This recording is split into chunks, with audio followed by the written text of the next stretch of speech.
All right, so we shall now move to our second speaker, Dr. Kari Atramadel from the Norwegian University of Science and Technology. Dr. Kari has worked with marine RAS and microbial control for 20 years.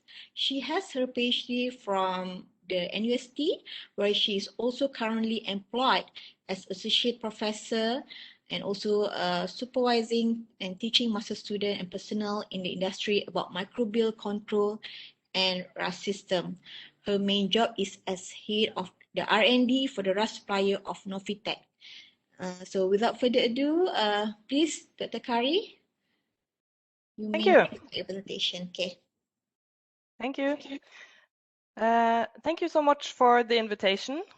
This presentation that I'm going to give is made by Professor Olav Vadstein and myself, and I'm really excited about sharing the research from our group about the application of microbial management in commercial hatcheries.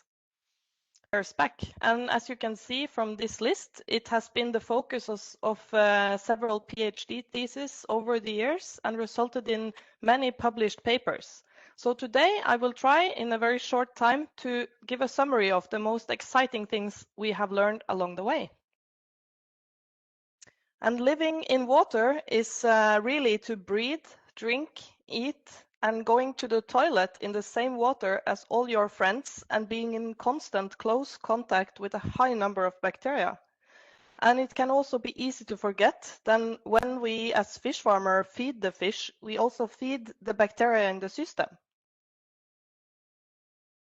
And except from a few well-described pathogens, we have limited knowledge about who are the good and who are the bad.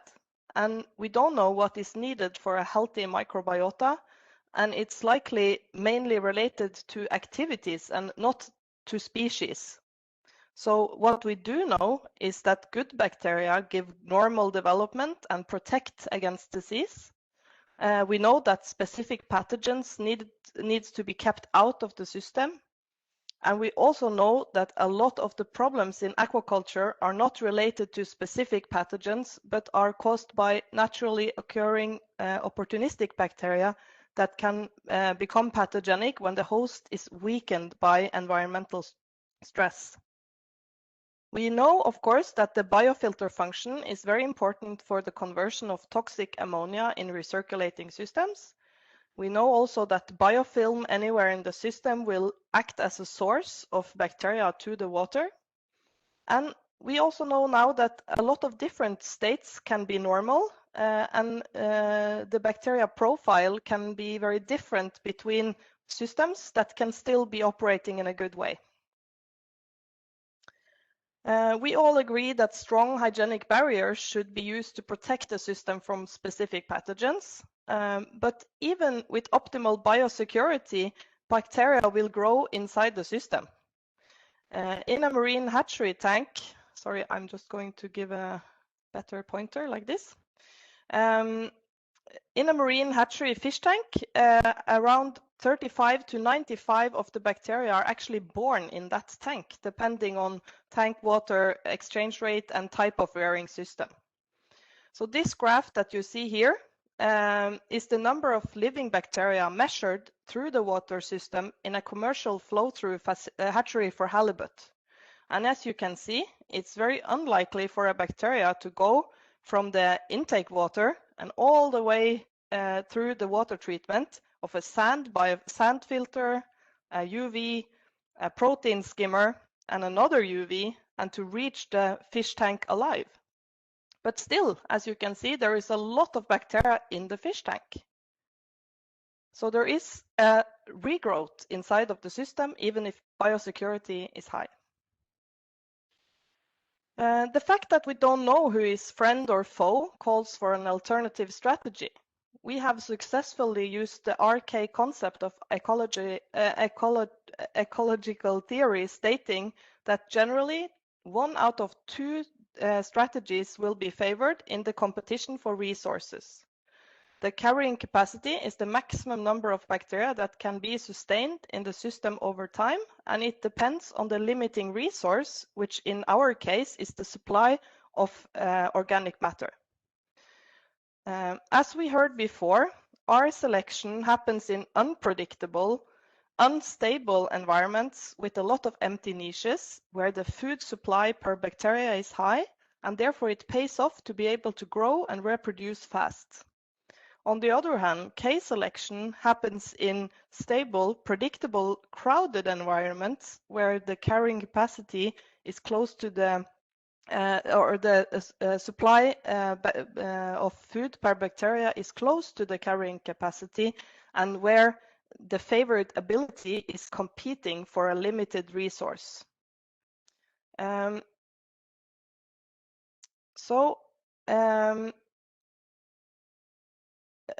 Unfortunately, there are a couple of processes in intensive aquaculture that actually promote R selection. First, when we feed the fish, it increases the organic matter available to the bacteria in the water, and it reduces competition for that food. It will favor a subsequent bloom of R strategists, and that's like Patrick showed, not what we want happening in the fish tank. Secondly, so we have to avoid this difference between the carrying capacity of the incoming water and the carrying capacity in the fish tank. And secondly, disinfection do not do so much to the carrying capacity, but it kills all the competitors. So again, after an increase in organic matter supply, you will end up with, after disinfection, you end up with R selection. So after adding organic matter, you will end up with more bacteria and a changed composition. And after disinfection, you will actually end up with the same amount of bacteria as before, and also a changed composition. So it's different from what you might think will happen, that you want to kill everything and keep them low. So this is also what we see if we go back to the commercial halibut hatchery. You see that it's very clearly from this graph where we measured the amount of fast-growing bacteria of the population. So it's a sign of the opportunists. And you see that in the intake water, it's around 25% of the bacteria are strategists in comparison to around 85% of the bacteria in the tank after passing several disinfection steps and increasing in organic matter supply. So how can we create K selection? Well, we can create it by creating high competition for the limiting resource by having a high amount of bacteria that is competing for a low supply of organic matter. Also, as you saw before, to avoid R selection in the fish tank happening because of an increase in organic loading, K selection should be carried out at a carrying capacity that is similar to that in the rearing tank. And here is the recipe. There are two relatively easy and practical ways to create K selection. A simple biofilter on the intake water, which can basically be a tank with biofilm carriers and aeration, will secure competition for the available food and unfavorable conditions for opportunist proliferation in a so-called microbially matured system. In recirculation systems, we already have a biofilter which provide the benefits that I've described before, but in addition, these biofilters are operating at a carrying capacity that is similar to that of the fish tanks. And per definition, recirculating aquaculture systems have a high retention time of water in the system. So in several experiments, we have documented effects of K selection on the microbial community of the rearing water. And as you can see from this example, the different systems result in significantly different microbial community compositions in the rearing water.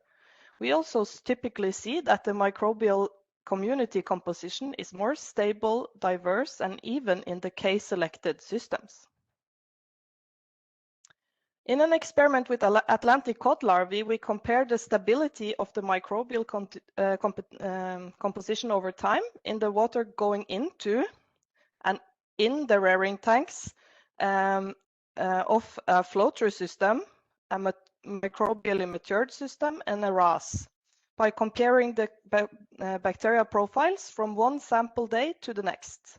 And if two samples are the same, have the same microbial profile, the value on the y-axis will be 1. And if they have nothing in common, it will be 0. So for the incoming water, as expected, the two case-selected systems have significantly more stable microbiota over time than the flow-through system. And as predicted, it was only the RAS system that had a significantly more stable microbiota, because here the case selection happened at a carrying capacity similar to that in the tank. The effect on the larvae was substantial, as you can see on the right, with much higher survival in the case-selected systems. Microbial maturation systems have also shown to give a better growth or faster larval growth for turbot larvae in 3 independent experiments that is shown here when compared to conventional flow-through systems, as you can see in this graph for day 5 and day 12 to 15 of the cultivation. In several independent experiments, the use of RAS has markedly increased the survival of cod and lobster larvae compared to flow-through systems, and we are not talking about here marginal differences. As you can see, it's substantial increase in the amount of surviving fish. So these results have convinced some of the commercial hatcheries to try the same. So these are the results from a commercial halibut hatchery that we instructed actually over the phone. I didn't go there, I just called them, and how to construct and operate a very simple RAS for case selection of the rearing water. Actually, it was just adding a biofilter to each tank that treated the same amount of water that would have been exchanged in a flow-through tank. New water was exchanged from the system by addition of intake water to the biofilter and an overflow of the outlet. For the first run, the fish farmers were skeptical. You know, the halibut farmers are conservative, so they put 2 tanks on RAS and the rest they kept on a conventional flow-through system. As you can see, these RAS tanks produced 14 times more fish than the conventional system in this run. So then they were a little bit more positive, and the next run they made 5 tanks on RAS and 2 on conventional flow-through, and in this case the RAS tanks produced in average 4.5 times more fish. And of course, after that the fish farmers were convinced and they used RAS after. The hydraulic retention time of both the fish tanks and the total system is of importance for the case selection and also for the effect of disinfection in the RAS loop. In fish tanks, bacteria in the water growing slower than the hydraulic retention time will be washed out. In flow-through system, that means that they are washed out of the system. In RAS, slower growing bacteria specialists can return to the tank through the water treatment loop, unless, of course, they are disinfected on the way. In RAS, with relatively long hydraulic retention times in the fish tanks, about more than 30 minutes, I think, like you will see in most hatcheries, the bloom of opportunistic bacteria will be allowed to happen before the water is disinfected again.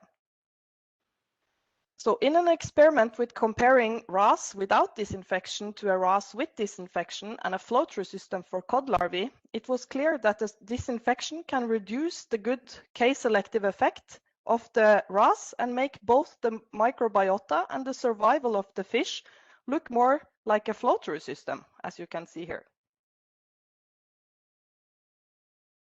Also, here we compared the microbiota and fish performance in tanks with different levels of water treatment right on the tank side in the same industrial scale RAS and a reference flow-through system for lumpfish.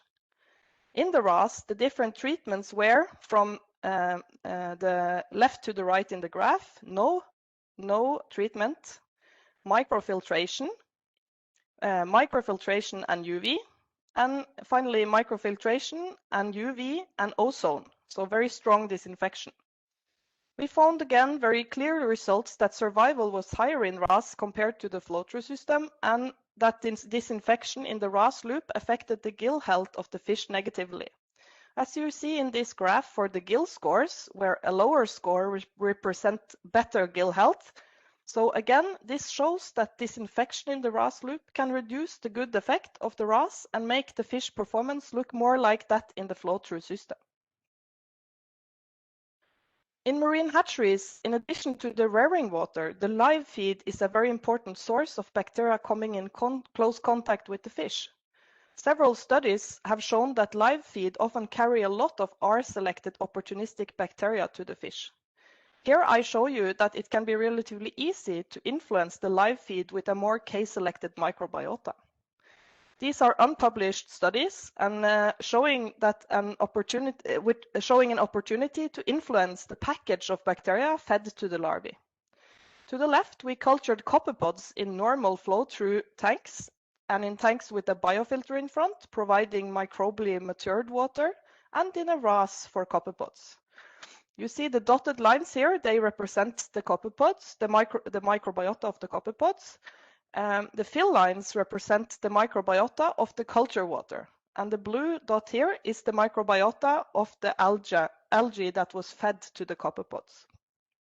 And as you can see, the copepods to a high degree mirrors the microbial composition of the water in which they were cultured. And the copepods from the RAS contain a much lower fraction of opportunistic bacteria than the copepods from the other systems.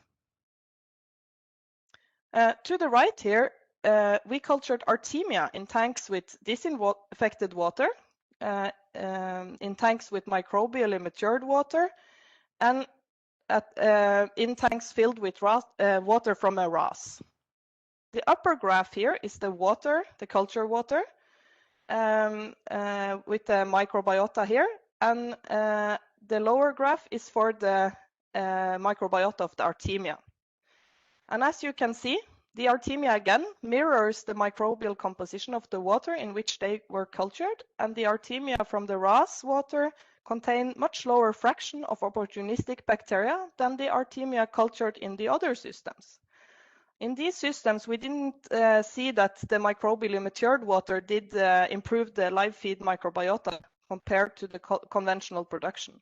And we have not yet looked into feeding fish with these differently treated live feed, but we expect to see a difference in the performance of fish. So the take-home message from this presentation is that opportunistic R strategies create problems, but can be selected against with K-selection.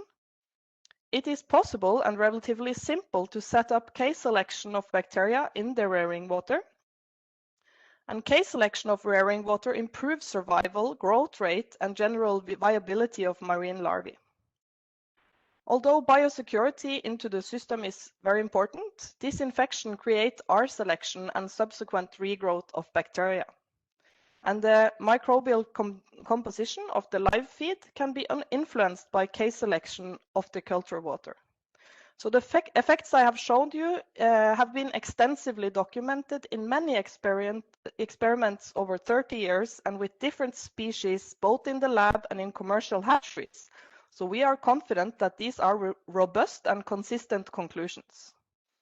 So if you have any further questions or want to discuss or cooperate, please contact us and we will talk to you. Thank you so much.